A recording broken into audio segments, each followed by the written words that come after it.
Hi everyone. Hope you guys are safe and healthy. I am very sorry for not uploading anything for 2 weeks, but I will talk about it at the end of the video. Today I'm gonna talk about the problems I've had with JYP Entertainment over the years. Since people are finally opening their eyes about JYP Entertainment and JYP, I thought this would be the perfect time to vent out my problems with the company and the man himself. Like or dislike, share and comment on this video and subscribe to this channel if you want to.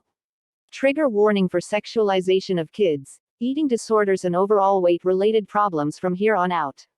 If you are uncomfortable by these, please skip this video. This year, people finally opened their eyes and there has been so many videos exposing JYP and his rude, fat-phobic, and sometimes creepy behavior. So I thought I should talk about it as well. So let's go. The first problem I have with JYP is the sexualization of kids. JYP produced the infamous song Adult Ceremony or Coming of Age Ceremony for the then barely 18-year-old Park Ji-yoon.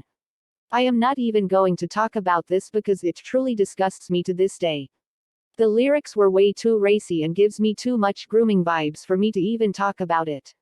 You can watch Midnight Theory's video where she detailed the problems with this song and what the artist faced after this song's release. Links in description. JYP also debuted Wonder Girls with the song Irony. The song is quite sexy, but that's not the problem. The problem is Sunmi, Hyuna and Sohee, the then members of Wonder Girls, were barely 14. There is no way you can look me in the eyes and say that the concept was appropriate for 14-year-old kids. Wonder Girls also performed the famous Pussycat Dolls song, Don't Cha, at that time, which is also not appropriate for kids at all. On top of that, the company made 14-year-old Hyuna dance provocatively in their debut showcase. I am not gonna show the video because it makes me uncomfortable, but if you search it on YouTube, you can still find that video. This basically started the years of objectification Hyuna would face. At that time, JYP was becoming close friends with R. Kelly. He visited his house with Wonder Girls, and even introduced 16-year-old Min to that whole friend group.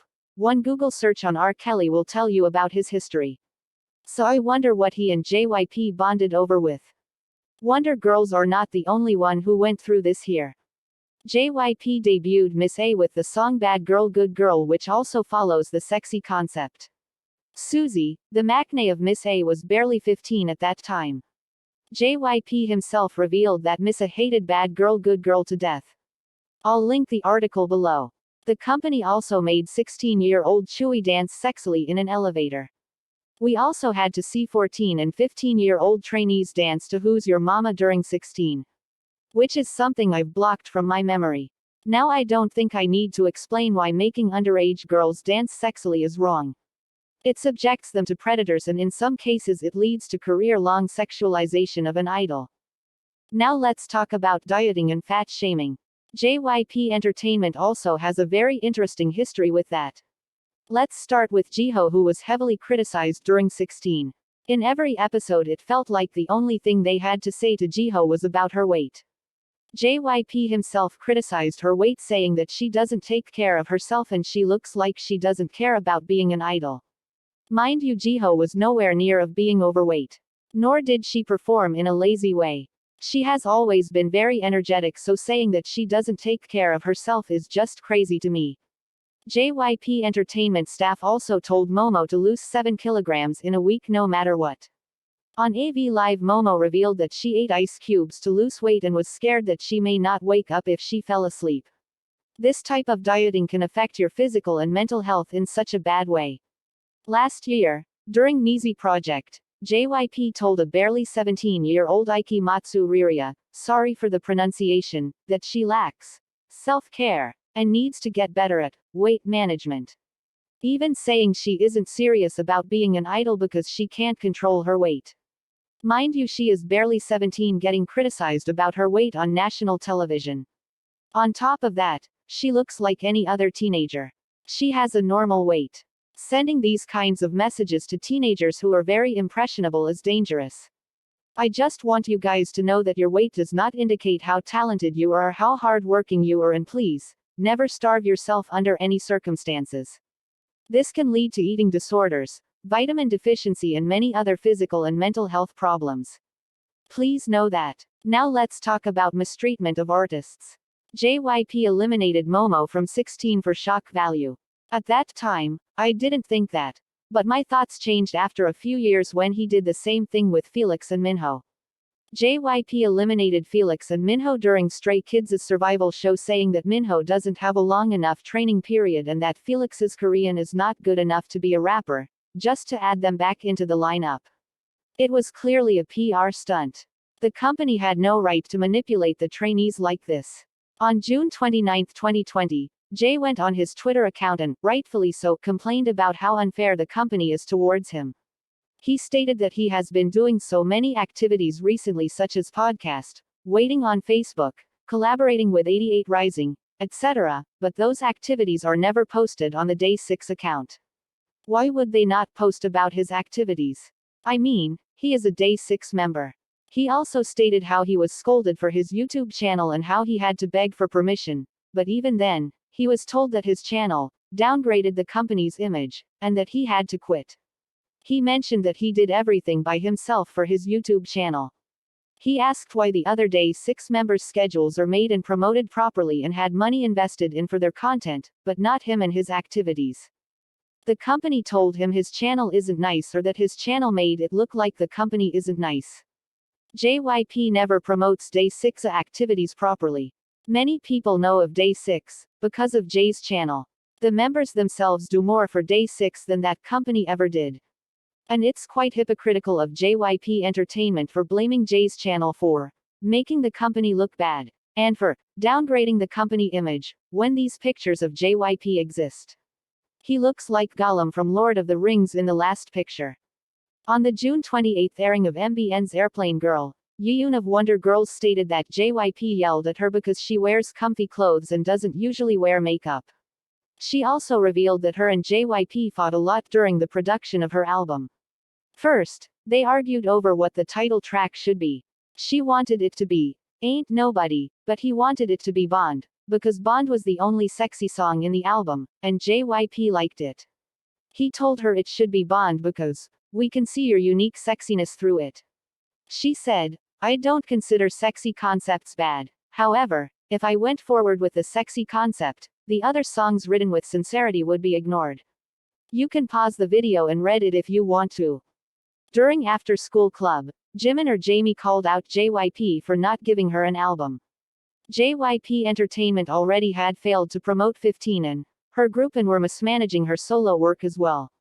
The other half of 15 and Baekhyun also opened up about her mismanagement under JYP and called the company scary and laughable.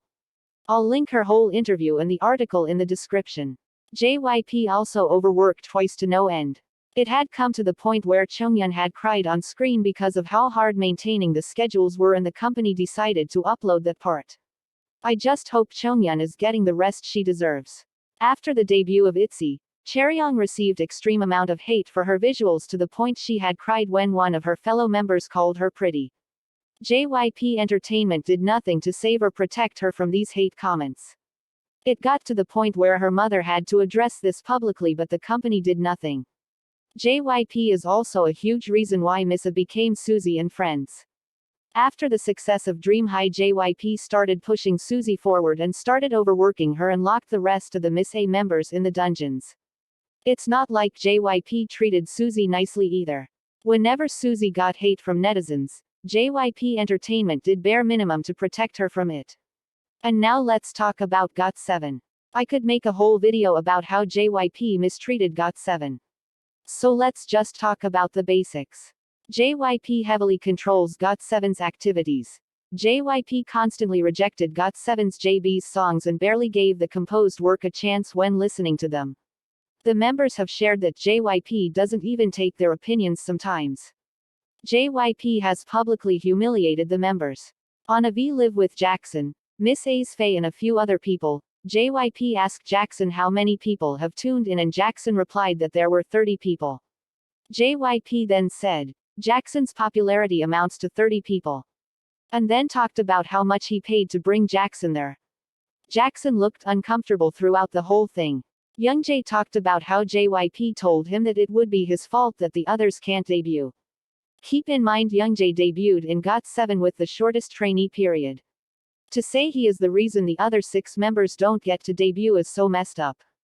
J-Bomb talked about how JYP made him change focus 15 times until it sounded like how he wanted it to be. The same thing happened with Eclipse where JYP was not satisfied and the song got modified again and again. It got modified so many times that the original essence of the song changed. JYP Entertainment stopped Bam Bam from opening a YouTube account and made him post his video on his official account. Bam Bam's mom have publicly called them out, showing frustration on how his family is treated so differently backstage. Let's not forget what happened during Fly Tour where Bam Bam was banned from using SNS and from formally apologizing. He had to ask his mom to relay the message to his fans cause he was sorry for it. And for their last comeback, GOT7 were managed so poorly. They had no promotion, no teaser photos or concept photos, their album pre-order was out of stock. Let that sink in. A pre-order out of stock. When fans tried contacting stores they were told that JYP Entertainment gave them a limited stock.